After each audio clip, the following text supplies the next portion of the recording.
1979 came the release of the very first Star Wars. It was one of the most groundbreaking sci-fi films ever made, and quite possibly one of the greatest sci-fi films of all time, with things like, well, Jurassic Park, E.T., and Back to the Future. And then a few years ago, Star Wars came back with The Empire Strikes Back, one of the greatest Star Wars movies ever made, and quite possibly to some fanboys out there, well, I'm kind of a fanboy also, one of the greatest films ever made, and featured one of the greatest lines ever in cinematic history. Then Star Wars Episode 6 came, The Return of the Jedi, and it was actually really good and a satisfying conclusion to the Star Wars franchise. And I'll also go as far in saying that I really like the Ewoks.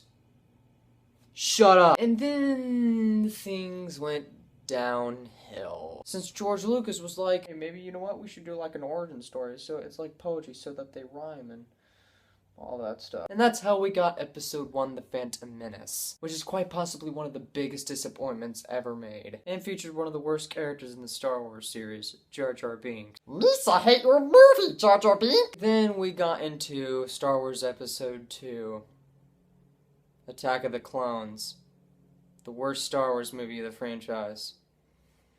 Okay. And then we get to Revenge of the Sith, which is the ending of the prequels, but it still did suck. To some people it didn't, but to me it just, yeah, it blows. But then, when all hope is lost, J.J. Abrams decided to direct the next Star Wars movie, which is The Force Awakens. And then George Lucas was like, oh sure, I'll be too busy counting my money I've made off of strange magic. J.J. Abrams went out to go and make Star Wars The Force Awakens, with practical effects, with good actors, and some basic newcomers like Daisy Ridley and John Boyega, and Oscar Isaac, who is in the worst movie I've ever seen in my life. And they've been showing trailers of this and how fantastic it looks. Teasers of Han Solo, teasers of the bad guy, teaser of a few lightsaber fight scenes with John Boyega and Kylo Ren. It looks sweet, so we decided to go out in theaters and see it. I was one of them. J.J. Abrams.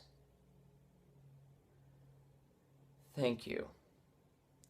Thank you, thank you, thank you for not only making Star Trek Into Darkness and Star Trek, and not only making Super 8, those are fantastic movies, but for making Star Wars good again. Star Wars Episode 7, The Force Awakens, is one of the greatest movies I've seen in 2015, and also one of the best Star Wars movies. So basically, I'm gonna try and deliver this review without giving so many spoilers. Because you want to see the movie, right? Why should I give out spoilers? So basically, Rey, played by Daisy Ridley, and Finn, played by John Boyega, they are being attacked by the First Order, which is like the new evil empire of Star Wars, which is led by the evil Kylo Ren. Why are they attacking them, really? Well, you just have to see the movie. And so Finn and Rey decide to join up with Han Solo and Chewbacca so they can get to the Resistance and fight off the First Order and defeat them. Okay, right off the bat, this movie is incredible. Because it first starts off right off the bat with an intense opening sequence, an intense beginning sequence involving John Boyega and Oscar Isaac, and a very epic middle act where stuff gets real, and the last act, which I will talk about later. Basically, all around, I'm saying this is that the story is fantastic. It follows with the original storyline of the original Star Wars movies,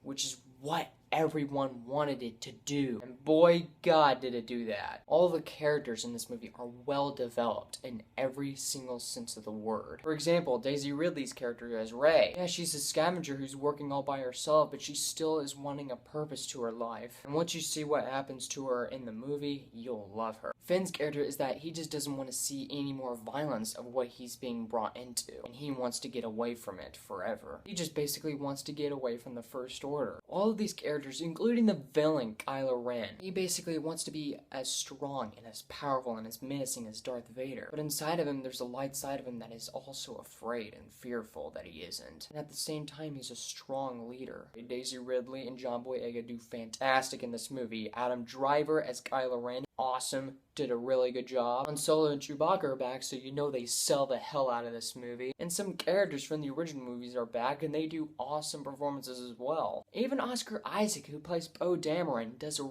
really excellent job in this movie. He's like the next Han Solo of the Star Wars franchise. Not to mention that this is like the funniest Star Wars movie this year. The humor is really perfect, and it hits well. Unlike the prequels, where all the humor is just Jar Jar stepping in poop. And you know how I said I will talk about the final act of the movie, But the final act in this movie, oh my god. God, this final act is so excellent in every sense of the word. The climax in this movie is really extraordinary, including the last lightsaber fight scene, which is unbelievably incredible to watch. Guys, I'm just saying this right off the bat. Star Wars is finally here, and it's amazing again. Fantastic story, well-developed characters, great performances, the humor strikes well. The last act of the movie blows your freaking mind. And I want to give props to Daisy Ridley and John Boyega, because they have bright futures ahead of them. I want to see them in other movies. Guys, you already know where I'm coming from. Star Wars Episode 7 gets 5 out of 5.